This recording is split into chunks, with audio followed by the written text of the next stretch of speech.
আসসালামু আলাইকুম। নজরুল ইসলাম বাবু স্বাগত জানাচ্ছি এনটিভির সকালের খবরে। ক্রাউন সিমেন্ট শিরোনাম দেখছিলেন, এবার পুরো খবর। অন্তর্বর্তী সরকারের প্রধান উপদেষ্টা ডক্টর মোহাম্মদ ইউনূসের সঙ্গে সাক্ষাৎ করেছেন আন্তর্জাতিক অপরাধ আদালতের প্রসিকিউটর করিম এ খান। বুধবার রাষ্ট্রীয় অতিথি ভবন যমুনায় সাক্ষাৎকালে রোহিঙ্গা সংকট, মিয়ানমারের পরিস্থিতি এবং জুলাই আগস্ট গণ অভ্যুত্থানের নৃশংসতার জন্য বিচার ও জবাবদিহিতা নিয়ে আলোচনা করেন তারা।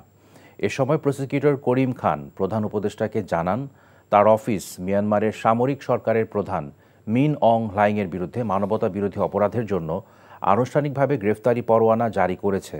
বৈঠকে প্রধান উপদেষ্টা জানান, শেখ হাসিনা সরকারের শাসনামলে হাজারো গুম ও জুলাই আগস্ট গণ অভ্যুত্থানে গণহত্যার জন্য মানবতা বিরোধী অপরাধের অভিযোগে তাদের বিরুদ্ধে আইসিসিতে মামলা করা হবে। এর প্রেক্ষিতে আইসিসি প্রসিকিউটর বলেন, তারা বাংলাদেশের আন্তর্জাতিক অপরাধ ট্রাইব্যুনালের সঙ্গে সহযোগিতা বাড়াতে ইচ্ছুক। বিতাড়িত স্বৈরাচার দেশের সাম্প্রদায়িক পরিস্থিতি তৈরির অপচেষ্টায় লিপ্ত হয়েছে কিনা সরকারকে এই বিষয়টি গভীরভাবে খতিয়ে দেখার আহ্বান জানিয়েছেন বিএনপির ভারপ্রাপ্ত চেয়ারম্যান তারেক রহমান। পাশাপাশি চলমান পরিস্থিতি মোকাবেলায় বাংলাদেশের পক্ষের শক্তিকে ঐক্যবদ্ধ থাকার কথা বলেছেন তিনি। বুধবার গণমাধ্যমে পাঠানো এক বিবৃতিতে তিনি আরও বলেন, অবৈধ ক্ষমতা আর অবৈধ সুবিধা হারানো পলাতক স্বৈরাচারের দোসররা সরকারকে অস্থিতিশীল করতে জনগণের দাবি আদায়ের আন্দোলনকে সুযোগ হিসেবে ব্যবহার করতে চাইছে। অন্তর্বর্তীকালীন সরকারকে পরিস্থিতি শক্ত হাতে নিয়ন্ত্রণের আহ্বান জানিয়ে তারেক রহমান বলেন, সরকার পরিচালনায় দক্ষতার পরিচয় দিতে না পারলে পতিত স্বৈরাচারের দোসররা জনগণকে অসহিষ্ণু করে তুলতে পারে। বিবৃতিতে বলা হয়, বাজার নিয়ন্ত্রণ করে নিত্য প্রয়োজনীয় দ্রব্যমূল্য জনগণের ক্রয় ক্ষমতার মধ্যে আনতে না পারলে ষড়যন্ত্রকারীরা সরকারকে অস্থিতিশীল করতে এই স্পর্শকাতর ইস্যু ব্যবহার করার সুযোগ নিতে পারে। এছাড়া জনগণের অধিকারের সঙ্গে সংশ্লিষ্ট বিভিন্ন ইস্যু কাজে লাগিয়ে ষড়যন্ত্রকারীরা দেশে চক্রান্তের জাল বিছিয়েছে। সারা দেশে একটি পরিকল্পিত নৈরাজ্য সৃষ্টির অপচেষ্টা ক্রমেই দৃশ্যমান হয়ে উঠছে বলেও বিবৃতিতে উল্লেখ করেন তারেক রহমান। দেশের সাম্প্রতিক আইনশৃঙ্খলা পরিস্থিতি নিয়ে সরকারের কাছে উদ্বেগ প্রকাশ করে জাতির মধ্যে যেন কোনো প্রকার বিভাজন সৃষ্টি না হয় সে বিষয়ে দ্রুত পদক্ষেপ নেওয়ার জন্য অন্তর্বর্তীকালীন সরকারের প্রতি আহ্বান জানিয়েছেন বিএনপি। বুধবার সন্ধ্যায় প্রধান উপদেষ্টার সাথে ঘণ্টাব্যাপী বৈঠকে এসব বিষয়ে আলোচনা হয়। দেশের স্থিতিশীলতার রক্ষার পাশাপাশি দ্রুত নির্বাচনী রোডম্যাপ ঘোষণার দাবিও জানানো হয়েছে বলে জানান বিএনপি মহাসচিব মির্জা ফখরুল ইসলাম আলমগীর। আর যে কোনো পরিস্থিতিতে সবাইকে শান্ত থাকার আহ্বান জানিয়েছেন প্রধান উপদেষ্টা ডক্টর মোহাম্মদ ইউনূস। নজরানা চৌধুরীর রিপোর্ট।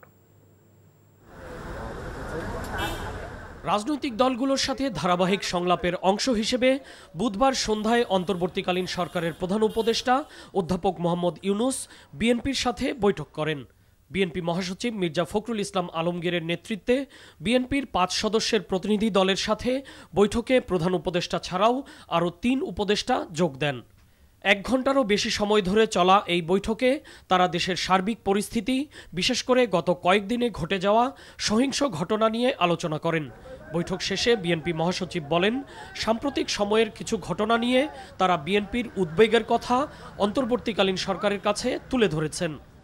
সাম্প্রতিককালে যে উদ্ভূত পরিস্থিতি, বিশেষ করে গত কয়েকদিন ধরে যে আইনশৃঙ্খলা পরিস্থিতি, পরিস্থিতি এবং আপনার ছাত্রদের কয়েকটি কলেজের সমস্যা নিয়ে, এই বিষয়গুলো নিয়ে আমরা আমাদের যে দলের পক্ষ থেকে যে আমাদের উদ্বেগ, সেই উদ্বেগের কথা আমরা তাকে জানিয়েছি। প্রধান উপদেষ্টা তিনি তার পরিষদ নিয়ে অতি দ্রুত এই বিষয়গুলোর শান্তিপূর্ণ সমাধানের ব্যবস্থা করবেন এবং দেশে যেন কোনো রকম অবস্থার সৃষ্টি না হয় যে সমস্যার মধ্যে দিয়ে বিভাজন সৃষ্টি হবে। সমস্ত রাজনৈতিক দলগুলোর সাথে আলাপ আলোচনা করে এই জাতীয় ঐক্য সৃষ্টি করার ব্যাপারেও আমরা আহ্বান জানিয়েছি। দ্রব্যমূল্য ক্রয় ক্ষমতার মধ্যে রাখা, শিল্প কারখানার উৎপাদন নির্বিঘ্ন করা, কৃষিপণ্য বিশেষ করে সার, বীজসহ বিভিন্ন পণ্যের সরবরাহ স্বাভাবিক রাখার উপর গুরুত্ব আরোপ করেন বিএনপি প্রতিনিধি দল। একই সাথে ফ্যাসিস্ট সরকারের আমলে বিএনপি নেতাকর্মীদের নামে দায়ের করা মামলাগুলো প্রত্যাহার করার বিষয়েও সরকারের প্রতি দাবি জানানো হয়েছে বলে জানান বিএনপি মহাসচিব। প্রধান উপদেষ্টা এবং তার সঙ্গে যারা উপদেষ্টা সদস্য ছিলেন শান্তিপূর্ণভাবে মনোযোগ সহকারে আমাদের কথাগুলো শুনেছেন এবং আমরা বিশ্বাস করি যে তাগুলো গুরুত্ব দিয়ে তাদেরকে প্রয়োগ করার ব্যবস্থা করব। আমাদের নির্বাচন যেটা সবচেয়ে বেশি প্রয়োজন, সংস্কারগুলোকে আপনারা সম্পূর্ণ করে অবিলম্বে যত দ্রুত সম্ভব রোড ম্যাপ দেওয়ার কথা আমরা বলে এসেছি, যে একটা রোড ম্যাপ অত্যন্ত জরুরি। বৈঠকের বিষয়ে প্রধান উপদেষ্টার প্রেস সচিব জানান, প্রধান উপদেষ্টা সবাইকে শান্ত হয়ে জাতীয় ঐক্য ধরে রাখার আহ্বান জানিয়েছেন।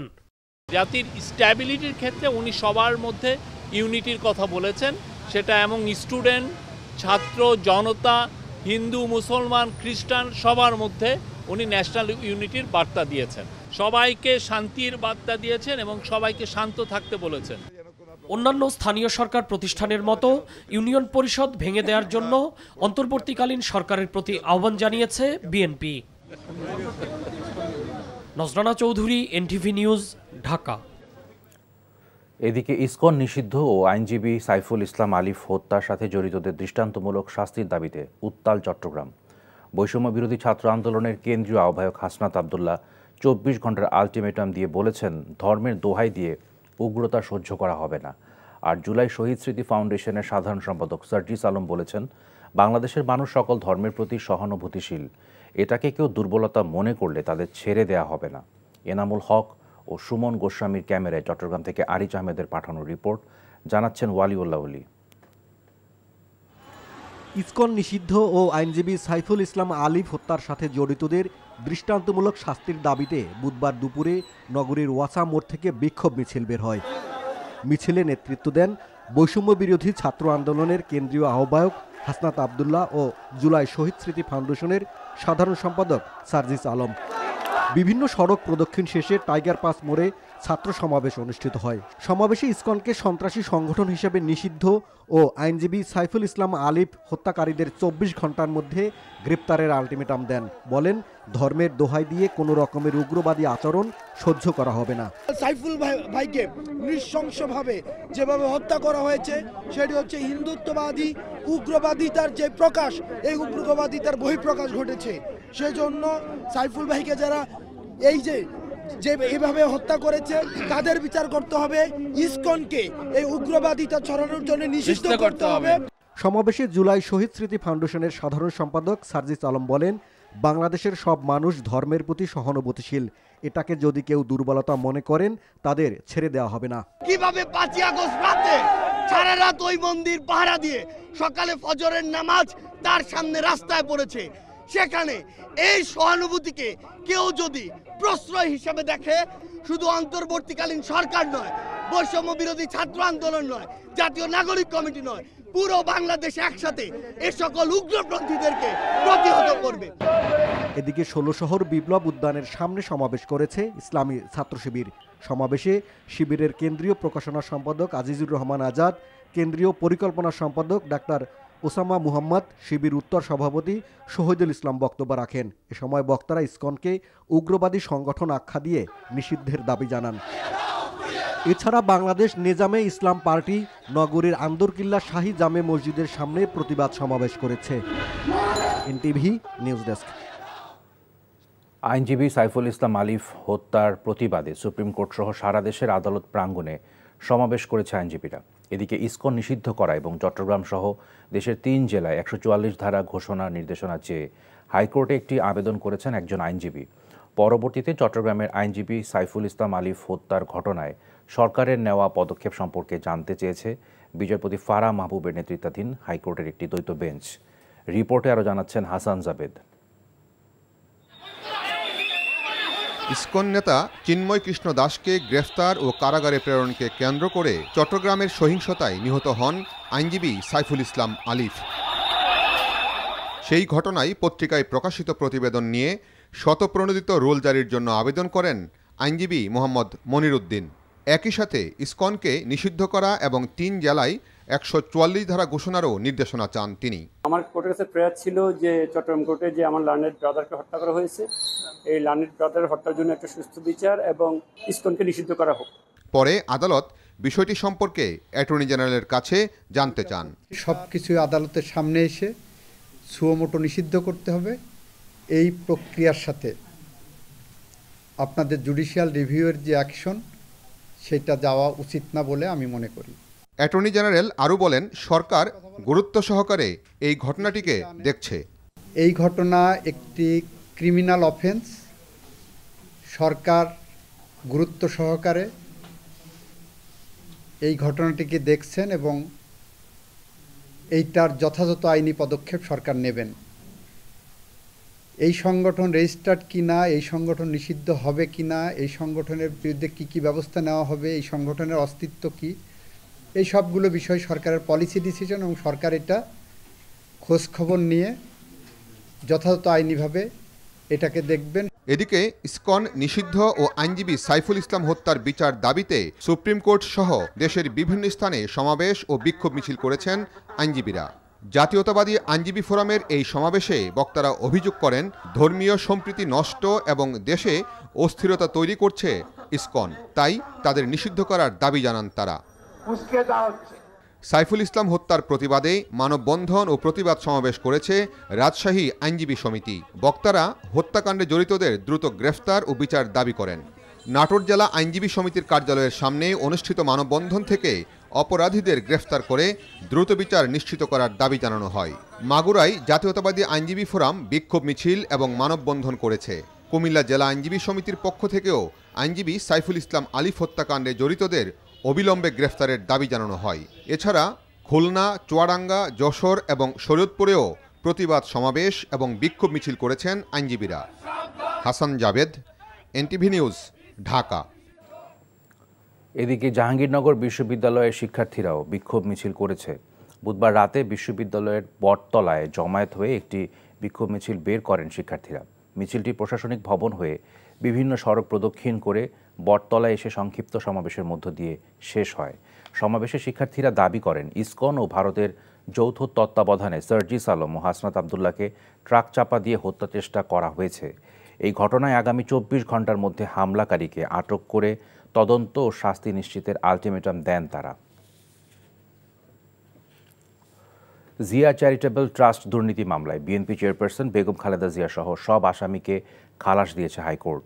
বুধবার সকালে দুর্নীতি মামলায় রায়ের বিরুদ্ধে আপিল মঞ্জুর করে এ রায় দেন বিচারপতি AKM আসাদুজ্জামান ও বিচারপতি সৈয়দ এনায়েত হোসেনের হাইকোর্ট বেঞ্চ। এদিকে বড়পুকুরিয়া কয়লা খনি দুর্নীতি মামলা থেকেও অব্যাহতি পেয়েছেন দলটির চেয়ারপারসন সহ সাবেক মন্ত্রী আলতাফ হোসেন চৌধুরী ও ডক্টর খন্দকার মোশাররফ হোসেন। আপেল শাহরিয়ারের রিপোর্ট। জিয়া চ্যারিটেবল ট্রাস্ট দুর্নীতির অভিযোগে 2018 সালের 29 অক্টোবর দুর্নীতি মামলায় খালেদা জিয়াকে 7 বছরের কারাদণ্ড দেয় আদালত। ওই রায়ের বিরুদ্ধে গত 20 নভেম্বর আপিল শুনানি শুরু হয়। দীর্ঘ শুনানি শেষে আজ সাজার বিরুদ্ধে আপিল মঞ্জুর করে রায় দেন বিচারপতি AKM আসাদুজ্জামান ও বিচারপতি সৈয়দ এনায়েত হোসেনের হাইকোর্ট বেঞ্চ। ফলে জিয়া চ্যারিটেবল ট্রাস্ট দুর্নীতি মামলা থেকে খালাস পেলেন বিএনপি চেয়ারপারসন বেগম খালেদা জিয়া। মামলাটা মূলত ছিল পলিটিক্যালি মোটিভেটেড একটা কেস, যেখানে কোনো আইনগত ভিত্তি ছিল না। দেশনেত্রী বেগম খালেদা জিয়াকে রাজনৈতিকভাবে হয়রানি করার জন্য এবং দলকে ক্ষতিগ্রস্ত করার জন্য এই অসৎ উদ্দেশ্য নিয়ে মামলাটা দায়ের করেছিলেন। দেশনেত্রী বেগম খালেদা জিয়া আজকের এই শর্ট জাজমেন্ট যেটা বলেছেন মহামান্য আদালত, আপিল অ্যালাউ করেছেন, আমরা সন্তুষ্ট এবং ন্যায় বিচার দেশনেত্রী বেগম খালেদা জিয়া পেয়েছেন আজকের এই রায়ের মাধ্যমে। এদিকে বড়পুকুরিয়া কয়লা খনি দুর্নীতি মামলায় বেগম খালেদা জিয়া সহ 3 জনকে অব্যাহতি দিয়েছে আদালত। ঢাকা মহানগর দায়রা জজ আবু তাহের বুধবার এ আদেশ দেন। রাজনৈতিক উদ্দেশ্যে এই মামলা করা হয়েছিল বলে জানায় বেগম জিয়ার আইনজীবী।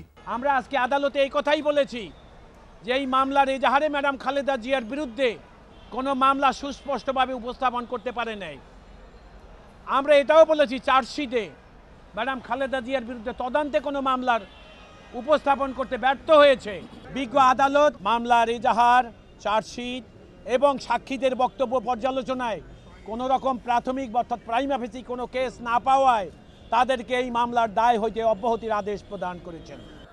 এ সময় আদালতে মামলার অন্যতম আসামি সাবেক মন্ত্রী আলতাফ হোসেন ও ডক্টর মোশাররফ হোসেন উপস্থিত ছিলেন। Apple Shahriar, NTV news, Dhaka.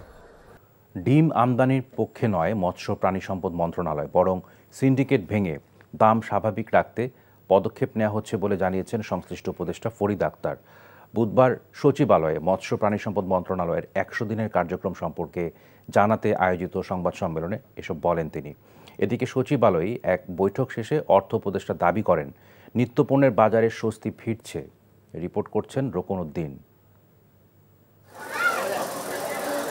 মৎস্য ও প্রাণী সম্পদ মন্ত্রণালয়ের হিসেবে বর্তমানে দেশে প্রতিদিন 4.5 কোটি ডিমের চাহিদা থাকলেও সব মিলিয়ে উৎপাদন হয় প্রায় 6 কোটি। তাই 2 দফায় বাণিজ্য মন্ত্রণালয় অনুমোদন দিলেও মৎস্য ও প্রাণী সম্পদ মন্ত্রণালয় ডিম আমদানির পক্ষে নয় বলে জানিয়েছেন সংশ্লিষ্ট উপদেষ্টা। বলেন, অনুমোদন দেবার পর এখন পর্যন্ত 11 লাখ ডিম এসেছে, তাই আমদানি নয়, সিন্ডিকেট ভাঙতে চেষ্টা চলছে। আমাদের পোলট্রি শিল্প ঝুঁকিতে পড়তে পারে আমদানি করলে। ঢাকায় যে দামের ব্যাপারটা, ওটা সবটা মানে স্বাভাবিক না, এটার মধ্যে সিন্ডিকেট অবশ্যই আছে, হাত বদল আছে। আমরা চাইবো যে বাণিজ্য মন্ত্রণালয় আমাদেরকে ওখানে সাহায্য করুক, বেশি আমদানি করতে না, কিন্তু ওখানে বেশি সাহায্য করলে আমরা অবশ্যই পারবো।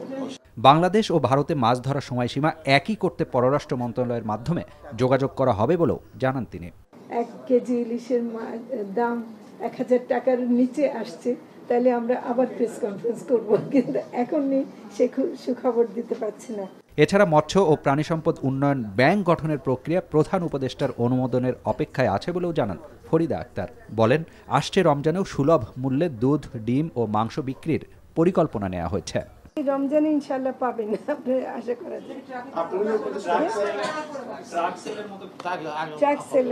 এদিকে সচিবালয়ে ক্রয় সংক্রান্ত উপদেষ্টা পরিষদের বৈঠক শেষে অর্থ উপদেষ্টা দাবি করেন নিত্যপণ্যের আমদানি ও বিক্রয় মূল্যের মধ্যে ব্যবধান কমেছে। প্রাইস যেটা এখন তো অনেকটা স্বস্তি কিছুটা ফিরেছে, প্রাইস কন্ট্রোল বলে না, আমরা প্রাইস মনিটর করতে। বৈঠকে সয়াবিন তেল, সার ও গম আমদানির অনুমোদন দেয়া হয়। রোকন উদ্দিন, এনটিভি নিউজ, ঢাকা।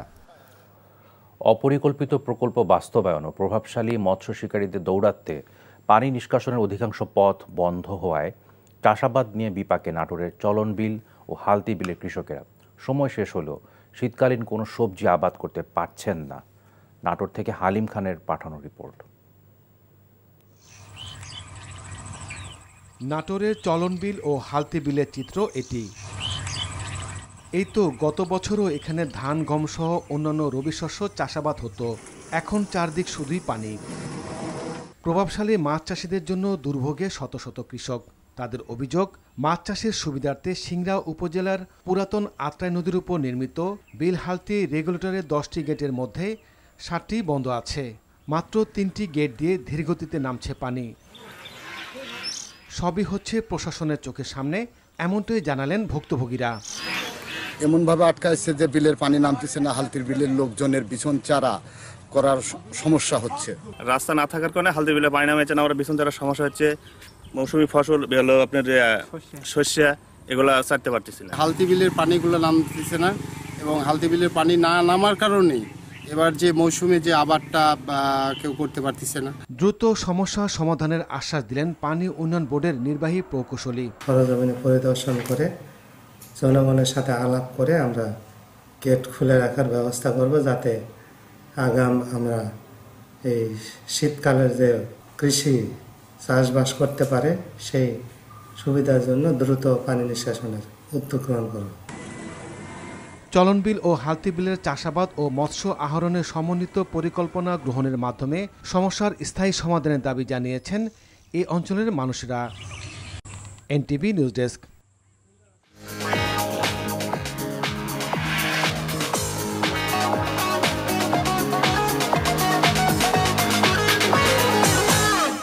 নগদ নিবেদিত অর্থনীতির খবর। গত 2 দিন বন্ধ থাকার পর আবারও হিলি স্থলবন্দর দিয়ে ভারত থেকে আলু ও পেঁয়াজ রপ্তানি শুরু করেছে ভারতের ব্যবসায়ীরা। দাম বৃদ্ধির অজুহাতে গত রোববার এই দুটি পণ্য বাংলাদেশে রপ্তানি করার ক্ষেত্রে ভারতীয় ট্রাকের অনলাইন স্লট বুকিং বন্ধ করে দেয় পশ্চিমবঙ্গ সরকার। এরই প্রতিবাদে মঙ্গলবার সব ধরনের পণ্য পরিবহন বন্ধ রাখেন তারা। ব্যবসায়ীরা জানান, বিষয়টি নিয়ে পশ্চিমবঙ্গ সরকারের সংশ্লিষ্ট দপ্তর আমাদের দাবি মেনে নিয়ে আলু ও পেঁয়াজবাহী ট্রাকের অনলাইন স্লট বুকিং পুনরায় চালু করায় বুধবার থেকে হিলি স্থলবন্দর দিয়ে পুনরায় আমদানি শুরু হয়। এই ছিল সকালের খবরে। এই খবরের ভিডিও সহ আপডেট জানতে ভিজিট করুন এনটিভি অনলাইন www.ntvbd.com। এছাড়াও এনটিভির জনপ্রিয় সব অনুষ্ঠান ও খবরের আপডেট জানতে ভিজিট করুন আমাদের ইউটিউব ভেরিফাইড ফেসবুক পেজ। ধন্যবাদ সবাইকে।